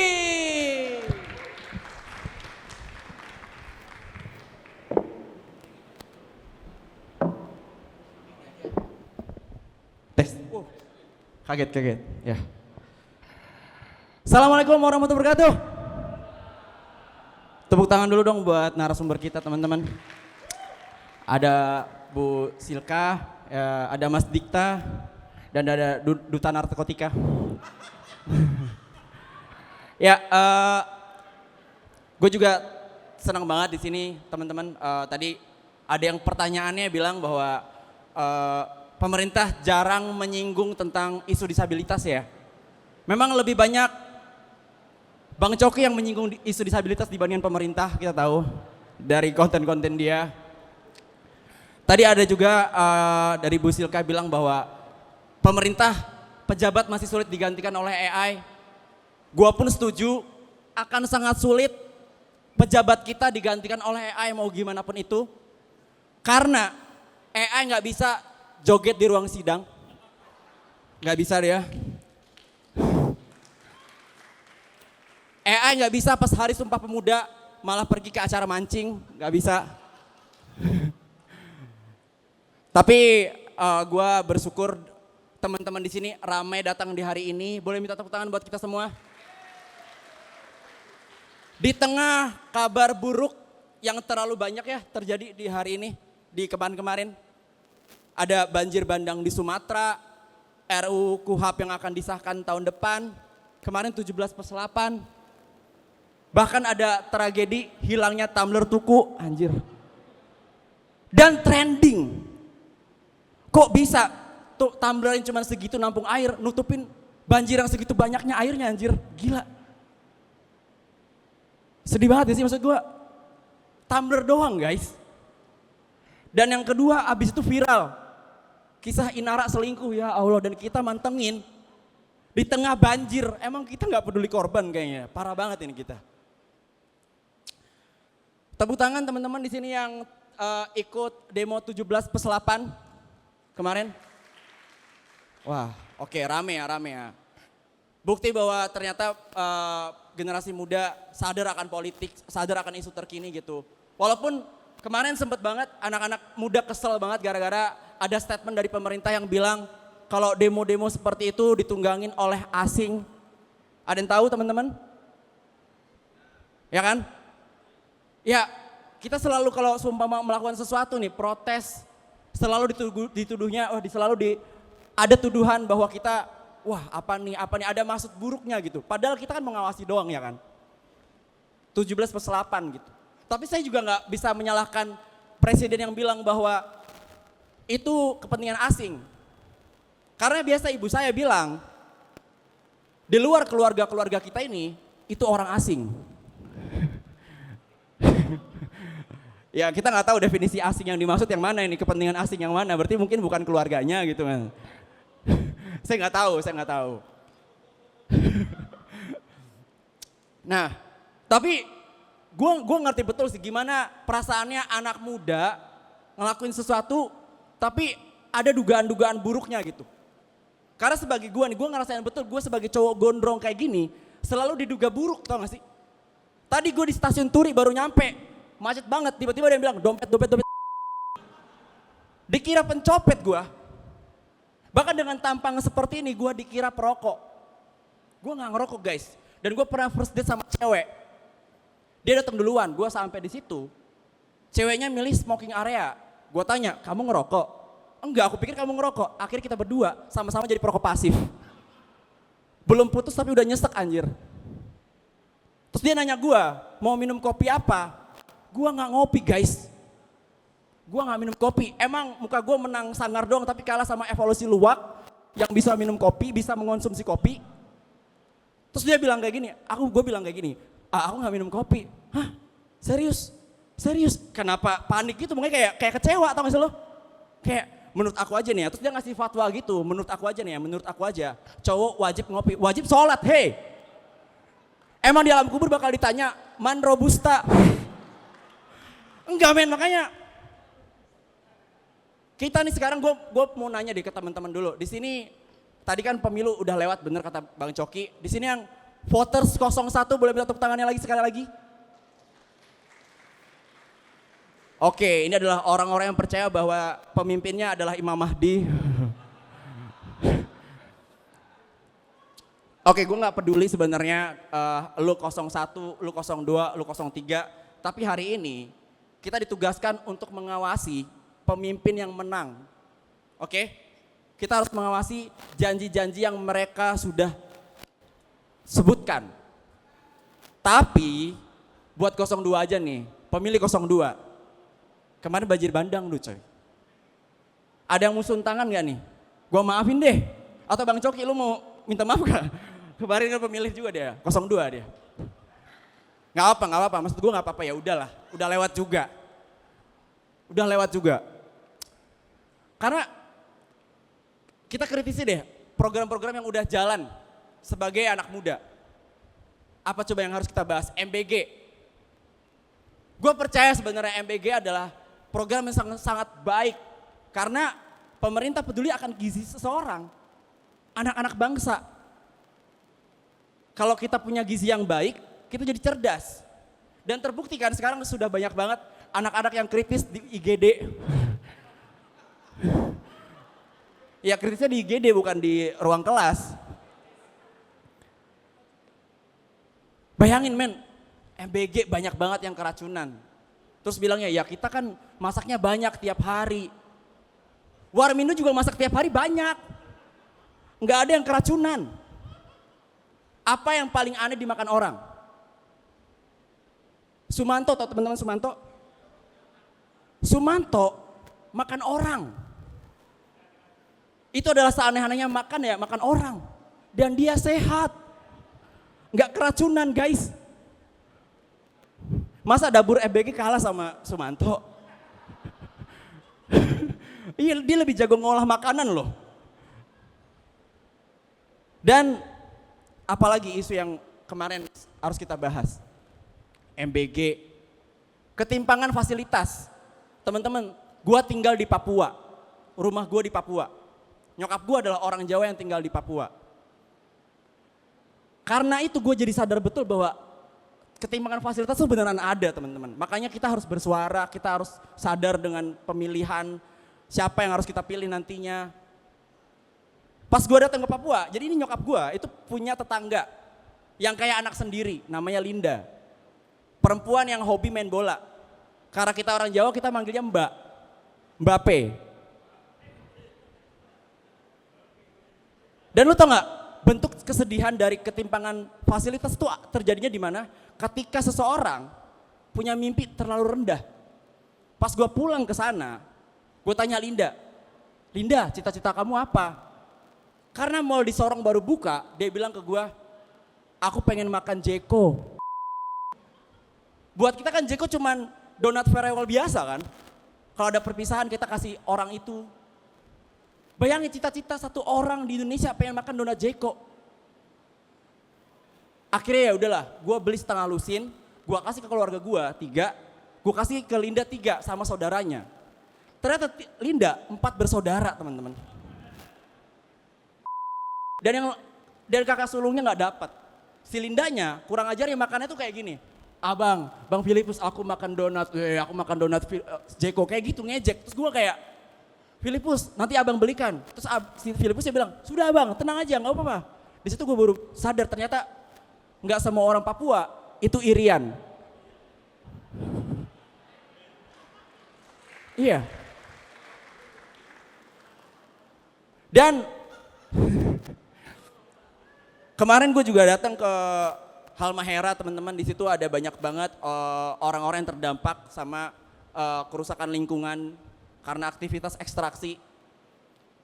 Gara-gara itu ternyata banyak banget orang-orang sana tuh yang kehilangan tanah adatnya. Jadi gue mikir kayak, wah gila ya. Mereka di sana adalah orang yang tiap hari berharap mereka tuh bisa merdeka. Mereka berharap tiap hari adalah 17 Agustus. Karena cuma di 17 Agustus akan ada tarik tambang. Jadi mereka bisa terbebas dari lokasi itu gitu.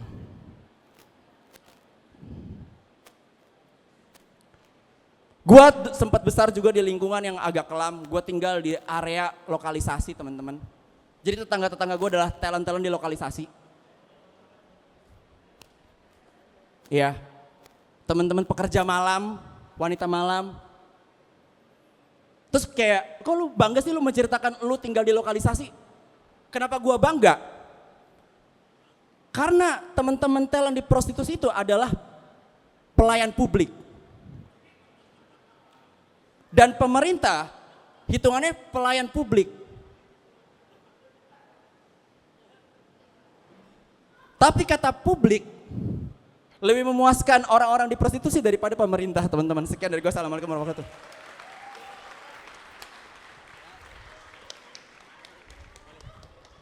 Gokil, itu tadi yang mau ketawa agak ditahan karena ketahuan ya kalau yang tadi ya. Referensinya. Baiklah kalau begitu kita langsung masih mau nanya, tepuk tangan dulu. Silakan kita buka lagi sesi pertanyaannya untuk siapapun. Tadi ada beberapa yang mau nanya, boleh ke narasumber, boleh Mas yang di belakang yang pakai baju merah. Silakan. Nanti yang lain juga boleh nanya ya. Dapat goodie bag nggak kalau nanya? Oh nggak dapat goodie bag. Siapa tahu dapat goodie bag. Tes. Nice try. Namanya siapa Mas? Oke, baik. Sebelumnya terima kasih Mas Yogi sudah memberikan kesempatan ya. Baik. Dan juga mau izin menanya buat Mas Agus Melas, juga Mbak Sika dan juga Mas Eki. Ya. Kenalin, namaku Vito. Maaf? Vito. Vito, baik. Ya, dari UNER. UNER, baik. Ya. Nah, sebenarnya saya ada beberapa pertanyaan. Ya. Ada 2 pertanyaan juga. Yang pertama mengenai pendidikan politik. Yang kedua mengenai beberapa informasi yang per hari ini untuk kita lihat dari RUU paket politik. Nah, yang mungkin nanti untuk RUU paket politik saya tanyakan ke Mbak Sika dan juga Mas Agus Melas. Ya. Nanti untuk yang pendidikan politik, terutama saya juga berada di menaungi di komunitas, yaitu komunitas Jubir Warga. Nanti saya tanyakan. Nah, yang pertama untuk RUU paket politik, yang saya tanyakan itu dari beberapa kasus yang ada di beberapa informasi juga bahwasanya RUU paket politik ini perlu banyak adanya pembaharuan, terkhusus dari yang pertama dari keterbukaan informasinya, yang kedua mengenai penyelenggara pemilunya. Nah, yang itu terus yang ketiga ini bagaimana untuk undang-undang pemilu, undang-undang pilkada, dan juga undang-undang partai politik. Pembaharuan apa saja sih menurut Mas Agus Melas dan juga Mbak Sika, secara dengan akademisinya juga, itu pembaharuannya menurut Mas Mbak ini seperti apa? Terus untuk yang pendidikan politik ini bagaimana cara menarik engagement yang banyak untuk para komunitas-komunitas yang pemerhati terkait pendidikan politik ini, itu seperti apa Mas Eki? Untuk menarik engagement dan juga menarik beberapa teman-teman muda ini bisa melek terhadap isu-isu politik yang ada di Indonesia. Seperti itu. Terima kasih banyak. Oke, kita kasih tepuk tangan dulu buat Mas Vito. Berarti pertanyaannya ada 2, yang satu teknis, yang satu lebih ke gimana tips and trick dari influencer ya. Mungkin kita ke yang teknis dulu aja mengenai undang-undang paket politik. Silakan mungkin Mas Agus. Ya, terima kasih Mas Vito. Teman-teman, karena sebagian juga mahasiswa, saya ngomong agak konsep dikit ya, mudah-mudahan mudah. ada satu filsuf berkebangsaan Spanyol, Jose Ortega Gasset, dia bilang gini, kesejahteraan kaum demokrat apapun jenisnya bergantung pada satu detail teknis yang kerap dianggap sepele, yaitu undang-undang pemilu. Yang lain akan mengikutinya. Mengapa pemilu? Pemilu kan dia menghasilkan beberapa output ataupun keluaran. Presiden, DPR, DPRD, sampai kepala daerah yang nanti akan menentukan bagaimana kehidupan kita sehari-hari itu kemudian dikelola. Simpel saja. Berapa biaya uang UKT itu juga keputusan politik. Atau nama jalan depan nih, Arif Rahman Hakim. Betul. Pernah nggak ditelisik mengapa namanya itu? Betul. Pasti melibatkan urusan politik. Karena kalau ini jalan daerah, maka pasti DPRD provinsi dan gubernur yang akan menetapkan. Nah, revisi undang-undang pemilu ini memang kalau lihat sepanjang perjalanan pemilu 2024 ada banyak putusan MK. Jadi nanti revisi undang-undang pemilu itu bukan hanya pemilunya saja, karena juga nyangkut nanti pemilu dan pilkada. Nanti pasti ada urusannya pemerintahan daerah, nanti ada urusannya MD3 atau bagaimana DPR bekerja, itu ke sana. Kalau isu-isu krusialnya ya kaitannya tentu kalau yang paling penting kan sebenarnya gini, apapun teknikalitas yang dibahas dalam pembahasan revisi undang-undang pemilu, yang penting bagaimana kita menerjemahkan meaningful participation. Partisipasinya masyarakat itu seperti apa? Nah, tapi jangan dibayangkan bahwa partisipasi yang disebut meaningful itu artinya siapapun bisa terlibat pembahasan itu. Karena dalam konteks pembahasan itu biasanya ada ruang-ruang yang cukup terbatas, waktu segala macam. Nah, gunanya sekarang kayak KPU ini sekaligus sedikit pendidikan politik, sosialisasi, gunanya ini untuk menyisir dan mengidentifikasi berbagai isu yang nanti bisa kita catat dan nanti pasti akan berguna ketika kita memberikan masukan. Nanti pembahasan undang-undang pemilu itu kalau direncanakan itu ya mudah-mudahan Januari 2026 sudah mulai masuk pembahasan, akan ada banyak isu-isu yang sangat teknis.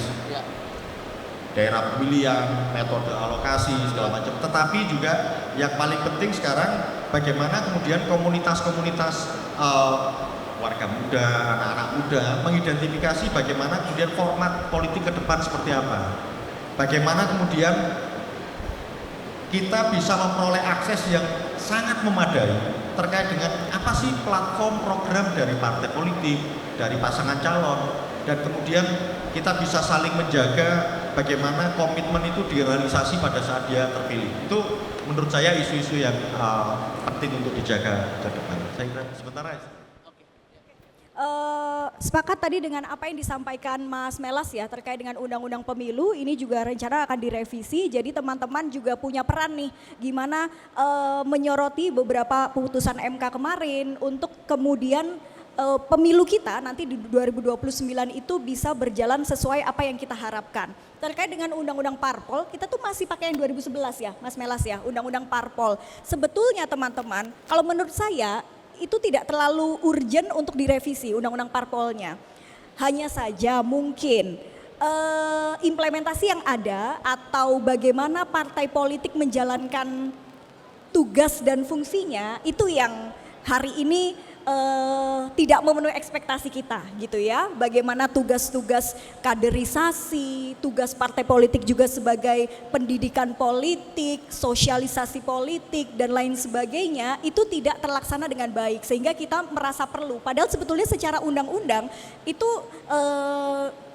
sampai hari ini menurut saya tidak cukup urgent untuk direvisi. Hanya saja ya kemudian kita dorong partai politiknya melakukan hal yang seharusnya mereka lakukan secara fungsinya. Bagaimana transparansinya, akuntabilitasnya, kemudian mendorong masyarakat itu bisa turut aktif dalam politik itu tidak hanya sebagai objek ya, tapi juga subjek. Itu kan partai politik punya peran. Hari ini kan itu tadi balik lagi ke hanya digunakan sebagai fungsi politik elektoral saja anak muda. Tapi kalau partai politik kemudian dia bisa memberikan citra yang baik, saya rasa banyak teman-teman yang akan berbondong-bondong ke partai politik. Di mata kuliah saya Mas Coki itu selalu saya tugaskan mereka setelah UTS itu untuk datang ke partai-partai politik. Jadi dibagi ke semua partai yang ada di Jawa Timur gitu ya.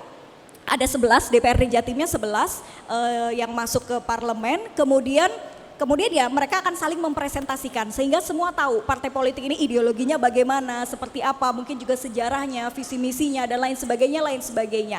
Tapi ketika setiap mereka habis turun lapangan, saya tanya, ada nggak yang pengen masuk parpol? Enggak dulu, Bu. Jadi di situ ada kegagalan partai politik untuk mungkin juga menyampaikan tugas fungsinya yang benar itu seperti apa. Karena kalau kita tarik lagi secara undang-undang, secara institusi itu tugas dan fungsinya parpol itu besar banget dan itu penting banget gitu. Jadi nggak bisa kita pisahkan. Nah, lebih kepada bagaimana kemudian partai politik itu bisa berjalan sesuai dengan apa yang kita kehendaki. Jadi nggak apa-apa teman-teman, masuklah ke partai politik.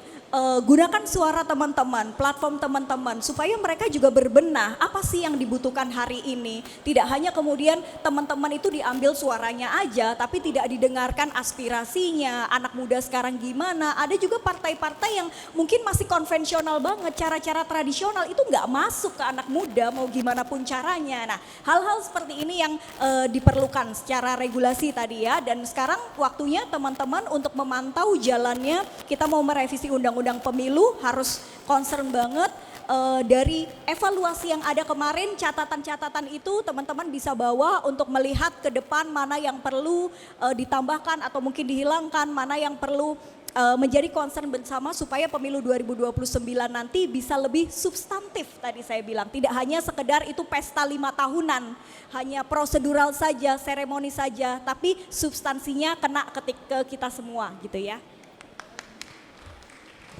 Oke, kita langsung ke pertanyaan kedua ya. Tadi mengenai tips gimana caranya supaya edukasi politik kontennya, engagementnya besar. Oke, hari ini tuh orang nggak ada yang nonton konten buat nyari hal yang serius, apalagi kalau di Reels. Biasanya mereka pulang kerja atau pulang kuliah, lagi rebahan, habis itu dia nge-scrolling sampai santai-santai gitu. Ya. Jadi kita harus tahu behavior orangnya dulu aja. Kita mau ngomong ke siapa nih? Kalau ke Gen Z ya atau ke anak muda ya, kita tuh udah capek, Gen Z ya, udah capek orang tuanya berantem. Ya. Mental health-nya kenapa-napa gitu. Makanya biasanya banyak pengemasan konten yang gimana caranya dibikin ini tuh for fun gitu. Tiba-tiba gue kesusup informasi yang bagus gitu. Berarti yang paling penting adalah gimana cara nge-package-nya. Sehingga akhirnya orang gak ngerasa kayak lagi kan dulu kalau mau yang serius udah denger dari dosen. Nah, konten itu gimana caranya bisa oh ini gue denger sesuatu yang lebih fresh aja gitu. Itu sih. Iya, iya. Dan tadi kalau misalnya pertanyaan dari Mas Vito tadi yang saya tangkap, gimana caranya untuk bikin anak muda melek politik dan engagementnya bisa jadi besar. Sebenarnya gua bisa dengan yakin mengatakan Mas Vito, anak muda kita by numbers, data semua udah menunjukkan bahwa mayoritas melek politik sih. Mayoritas sudah melek politik. Jadi kalau misalnya ada konten politik sepi, berarti masalahnya bukan di anak mudanya nggak suka politik, pengemasannya berarti. Dan bagaimana supaya bisa kena ke Gen Z, dari pengalaman gue betul yang Eki sudah bilang, Gen Z itu kita harus gini, kalian sadar nggak kenapa Tumblr itu sebegitu viralnya teman-teman? Karena suka tidak suka itu yang relate, masih banyak orang bawa Tumblr. Jadi saat Tumblr Mbak ini hilang, itu seperti Tumblr kita hilang gitu. Dan saat ada orang yang dipecat karena itu, karena pekerjaan susah, kita jadi merasakan kayak, loh kok marah. Berarti mungkin caranya untuk bisa engagementnya gede, harus cari satu titik yang mana titik ini relevan dengan semuanya. Gitu. Jadi misalnya contoh, kalau misalnya mau bahas politik, apa yang Gen Z paling takutkan? Misalnya yang Gen Z paling takutkan, ruang olahraganya hilang. Lah lo bisa masuk bilang kayak, kalian tahu nggak kalau kebijakan gini-gini nanti ruang untuk lari kita nggak ada lagi, padel bakal ditutup-tutupin, iris kuping gua 1 juta views itu.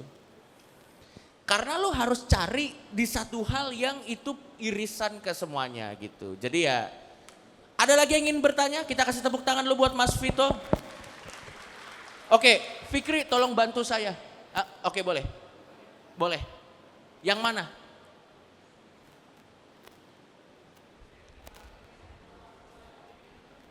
Perempuan, nice.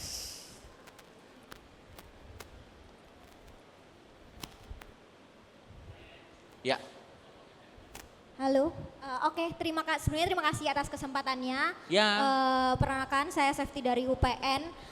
Yang saya ingin tanyakan, ini juga sempat jadi perbincangan di sosmed ya. Kenapa persyaratan untuk pencalonan pemimpin daerah, pemimpin negara atau dewan nggak dibuat minimal S1? Yang mau saya tanyakan mungkin untuk Mas Agus lebih ke apakah itu memungkinkan? Kemudian untuk Bu dosen mungkin saya ingin tanya, apakah ketika itu diganti, bagaimana dampaknya pada sistem politik kita? Apakah cenderung lebih baik atau justru lebih buruk gitu? Secara keilmuan ya. Karena rasanya gini, kebetulan saya administrasi publik. Kemudian saya melihat di kenyataan lulusan-lulusan kami itu kan arahnya memang menjadi pembuat kebijakan gitu kan. Jadi PNS lah, jadi ASN. Kita S1 nih, bahkan ada senior-senior yang mungkin ambil S2 sampai harus ambil S3 demi bisa menduduki jabatan tertentu. Di mana ketika di jabatannya, dia pasti melakukan yang terbaik, mengamalkan ilmunya, menyusun kebijakan yang rasional, yang secara teknokratis itu baik gitu. Ya. Tapi kan rasanya menyebalkan ya, kalau pemimpin-pemimpinnya dibuatin kebijakan bagus, dirusak gitu aja dengan alasan yang enggak rasional, dengan kepentingan politik yang sebenarnya enggak penting gitu. Karena rasanya enggak adil, kalau untuk kerja aja kebanyakan minimal S1, tapi jadi pemimpin di negara ini nggak perlu lulus S1. Mungkin ini bukan merendahkan yang nggak S1 juga ya Mbak ya, tapi itu jadi apa ya, double standard. Orang-orang di perusahaan yang bertanggung jawab pada satu perusahaan aja tuh minimal S1, tapi menjadi pemimpin di sini padahal bertanggung jawab pada seluruh masyarakat, tapi boleh nggak S1, itu kan double standard gitu. Jadi itu yang mau saya tanyakan. Terima kasih banyak.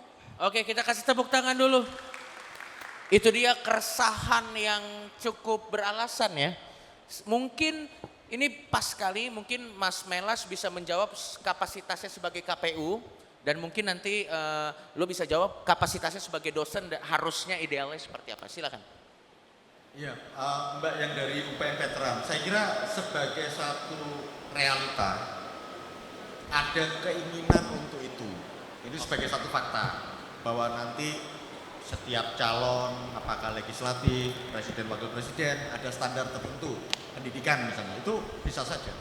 Tapi memang ya mungkin ini kan semangat zaman ya.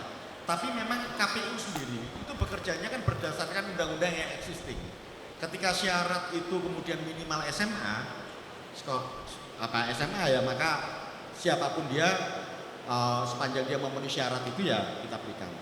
Nah, tapi juga harus dilihat jabatan-jabatan politik itu kan bukan seperti pekerjaan-pekerjaan di lingkungan profesional perusahaan yang membutuhkan keahlian tertentu. Karena kalau jabatan-jabatan politik kan dia memang policy maker. Mungkin saja dari sisi S1-nya mungkin tidak ada, tapi pengalaman dia berinteraksi dengan masyarakat, dengan problem-problem yang mengemuka, itu juga menjadi dasar dia dalam konteks mengambil keputusan. Nanti teknokratisnya itu akan diberikan kepada birokrasi yang pendidikannya S1, S2, S3. Itu bisa begitu. Misalnya simpel saja Mbak. Ini sebagai ilustrasi. Taruhlah sekarang kita ini posisinya ada satu slot untuk beasiswa. Dari proses seleksi ternyata ada dua kandidat. Dua kandidat ini sama-sama punya kepintaran, kecerdasan segala macam. Nah, yang satu anaknya petani, yang satu anaknya profesor. Pilihannya cuma satu. Menurut Anda yang mau dikasih siapa? Ini pilihan kebijakan. Kalau dalam konteks pemahaman terhadap realitas masyarakat yang ada, pilihan kebijakan itu, apakah pemimpin itu S1, S2, S3 atau SLTA, dia akan menentukan pilihan kebijakannya.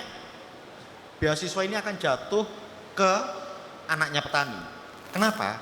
Karena anaknya profesor, dosen, dia punya gaji, punya tunjangan profesor, dia bisa menyekolahkan anaknya mulai dari S1, S2, S3 bahkan ke luar negeri, dia punya uang cukup. Tapi anak petani belum tentu.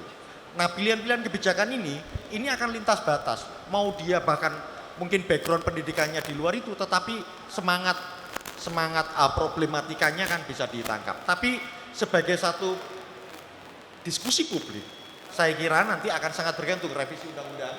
Apakah memang nanti platform dasar tingkat pendidikan itu mungkin cut off-nya di perguruan tinggi S1 bisa saja. Tetapi memang faktanya sejak pemilu 2004 sampai sekarang tingkat pendidikan masih batasannya belum sampai S1. Itu sebagai satu faktor. Nah, dan ini memang harus dibedakan dengan pekerjaan profesional. Tetapi kalau misalnya ke depan kita anggap pengambil kebijakan itu juga satu pekerjaan yang profesional dan membutuhkan keahlian tertentu, saya kira itu akan sangat bisa dibahas dalam revisi undang-undang pemilu. Saya kira Ya, situ.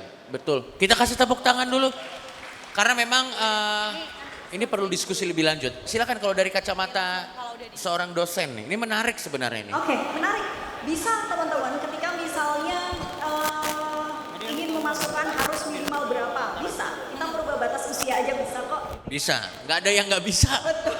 Bisa, hanya saja ada beberapa faktor yang kemudian dipertimbangkan. Seperti tadi halnya yang disampaikan Mas Melas terkait itu kira-kira bisa mengakomodir semuanya nggak? Orang-orang yang punya pengalaman tapi tingkat pendidikannya rendah misalnya. Kemudian kita komparasi dengan rasio masyarakat kita, pendidikan, itu kita yang S1 itu hanya sekian persen teman-teman. Apalagi yang S2 itu 0, sekian persen, S3 0,0. Lebih sedikit lagi. Betul. Nah itu juga menjadi apa ya, catatan juga ketika kita merumuskan kebijakan. Tadi Mbak sebagai mahasiswa AP otomatis dalam merumuskan kebijakan itu kan melihat whole things ya, segala hal sebagai bahan pertimbangan, kemudian ini layak tidak kemudian dijadikan pasal per pasal dalam suatu kebijakan. Tapi bisa tidaknya bisa, hanya saja ada pertimbangan-pertimbangan yang harus dilakukan. PKPU ya hanya turunan yang mengikuti undang-undang pemilu kita. Kalau memang dirasa itu perlu, nggak apa-apa diajukan. Kalau nggak salah kemarin judicial review sudah ada yang mengajukan ya, untuk supaya minimal itu S1, tapi ternyata ditolak oleh MK. Termasuk juga gugatan supaya masyarakat bisa memecat anggota DPR itu juga ditolak gitu ya. Iya. Nah, itu karena mungkin ada beberapa pertimbangannya. Tapi kalau dibilang bisa tidaknya, bisa. Teman-teman bisa lakukan itu. Mungkin Mbak dari UPN, ketika memang merasa kita perlu punya anggota dewan yang minimal S1, kamu bikin policy brief tandingan. Apalagi kita mau merevisi undang-undang pemilu. Buat Mbak policy brief tandingan, kemukakan bahwa penting kita punya anggota dewan itu minimal S1 karena ini uraikan semua bahwa pengalaman bertahun-tahun kita kualitas yang begini uraikan, tapi semua harus by data ya untuk menyusun naskah akademik, policy brief Ya. semua harus by data. Sesuai dengan kaidah ya. Dan itu bisa dilakukan teman-teman mahasiswa membuat policy brief tandingan, serahkan ke DPR RI sana. Dan itu bisa pada intinya gitu ya. Tapi kemudian untuk mensiasati bahwa kita tidak bisa melenceng dari undang-undang, ya bagaimana teman-teman kemudian memilih calon yang dianggap tepat. Pilihlah dari backgroundnya seperti apa, atau pengalamannya. Kalau dia tidak punya pendidikan tinggi, ya lihatlah dari background pengalaman yang sudah dia lakukan apa. Ada orang yang tidak sekolah tapi ternyata dia punya banyak sekolah di pelosok-pelosok daerah. Ada. Dan itu teman-teman bisa lihat. Jadi mungkin juga ini masukan juga ya, kalau kemarin masih banyak calon anggota legislatif kita yang tidak men-share CV-nya. Nah, ini catatan. Jangan sampai teman-teman memilih orang-orang yang CV-nya aja nggak di-share. Jadi kita bisa tahu dia siapa, background-nya apa, pengalamannya bagaimana. Nah, bisa kita siasati dari bagaimana cara kita memilih dan melihat mereka. Untuk bagaimana merubah undang-undangnya bisa dengan cara itu tadi. Dan saya dukung kalau misalnya Mbak bisa membuat itu. Ya, supaya undang-undang pemilu kita ke depannya bisa lebih mantap dan lebih baik lagi. Kita kasih tepuk tangan untuk jawaban. Wah, ini makin kesini pertanyaannya makin seru, tapi sayang waktu juga yang memisahkan kita. Kita kasih tepuk tangan dulu untuk ketiga narasumber kita. Terima kasih pertanyaannya. Pertanyaan terakhir dari mulai pertanyaan pertama, kedua, ketiga semuanya bagus-bagus. Terima kasih banyak. Kita nanti bakal ada apa lagi, men? Kita akan ada closing statement, mungkin sebelum nanti akan ada foto-foto dan akan ada band. Jangan pulang dulu teman-teman, kita masih ada hiburan di sini. Mungkin dari Eki sendiri closing statementnya, silakan Ki. Ya,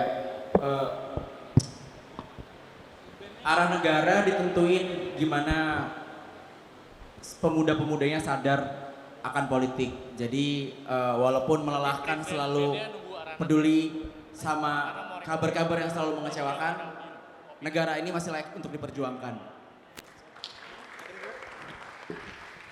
Silakan Mas Melas. Mas Melas dulu nggak apa-apa. Ya teman-teman, saya kira terima kasih sekali untuk kehadiran teman-teman. Saya kira kita bisa optimis lah lihat ke depan. Iya. Bangsa kita. Kritis-kritis. Karena bagaimanapun juga kalau pemilunya momentumnya udah lewat, tapi ada satu kesadaran penting yang mau tidak mau teman-teman harus pahami. Suka tidak suka yang terusin bangsa ini ke depan. Kan kita punya komitmen untuk bagaimana melestarikan negara kesatuan Republik Indonesia yang kita sepakati demokratis. Demokrasinya harus dijaga. Betul. Negara kesatuannya dijaga. Kalau generasi saya akan segera bergulir, generasi teman-teman nanti yang suka tidak suka, Anda mau ngelak atau tidak, tanggung jawabnya ada di kita semua. Di situ. Sembari tetap merawat kemudian bagaimana kita mencintai bangsa kita, memberikan tuntutan-tuntutan agar perubahan-perubahan ke depan akan lebih bagus. Saya kira itu. Silakan, Kak. Baik, terima kasih teman-temannya, juga saya mengapresiasi teman-teman yang sudah mau hadir di sini ya untuk kita diskusi. Jadi full house loh, luar biasa. Tepuk tangan dong, gokil, full house loh. biasa kita semua. Baik, jadi sesuai dengan tema kita habis pemilu mau ngapain? Jadi mudahan menyalahkan ini itu dan lain sebagainya. Betul. Saatnya sekarang kita fokus setelah pemilu kita apa? Teman-teman anak-anak muda, orang muda, teman-teman mahasiswa, gunakan hak teman-teman untuk mengawasi jalannya pemerintahan dari pengawasan anggaran dan lain sebagainya. Gunakan hak teman-teman untuk mengkritik kebijakan dan gunakan hak teman-teman untuk turut serta dalam memberikan solusi dari proses pemerintahan dan juga kebijakan-kebijakan yang ada. Jadi sebagai agen perubahan, teman-teman saya selalu dorong nggak usah takut, kritik itu bisa dalam berbagai bentuk. Mas Eki contohnya dengan platformnya, teman-teman mahasiswa pun bisa, mau gabung parpol bisa, mau berada di luar pun bisa, melalui medsosnya pun bisa, apapun itu bisa kita lakukan. Tapi yang paling utama adalah kita ingin Indonesia semakin maju, itu poin kita bersama, dan gunakan hak-hak kita yang tadi saya sampaikan dengan baik dan benar. Insya Allah harapan kita mungkin 5-10 tahun ke depan akan bisa tercapai. Dan ingat, keputusan politik hari ini menentukan bertahun-tahun selanjutnya. Jangan sampai keputusan politik yang lalu kemudian hari ini terjadi dan itu berulang kembali. Jadi hati-hati teman-teman, ini tugas kita bersama. Nice. Dan mungkin yang terakhir dari gua cuman pengen bilang, tadi sebenarnya ada satu pertanyaan tapi lupa, nggak apa-apa mungkin di next kesempatan. Gue seneng banget ngeliat apresiasi dan semangat orang-orang muda dalam bahas hal-hal politik, luar biasa sekali, kepeduliannya, kekritisannya, luar biasa sekali. Tapi mudah-mudahan saya salah, mudah-mudahan ini bukan karena semuanya masih first voter. Karena saya sudah 37 tahun hidup di dunia ini, dulu waktu saya pertama kali melakukan sesuatu juga saya semangat. Apakah ini karena ada shifting generation, jadi semuanya masih punya energinya, semuanya masih punya semangatnya, semuanya masih punya harapannya. Mudah-mudahan di generasi kalian peribahasa yang mengatakan hero yang hidup cukup lama sampai akhirnya jadi villain itu tidak terjadi. Yes, karena di generasi saya semuanya jadi villain. Mudah-mudahan harapan yang saya lihat langsung dari kota ke kota di acara yang dilakukan oleh KPU dan komisi ini akan terus kalian bawa sampai nanti kalian di usia saya 37 tahun. Terima kasih banyak. Tepuk tangan dulu buat kita semua. Thank you.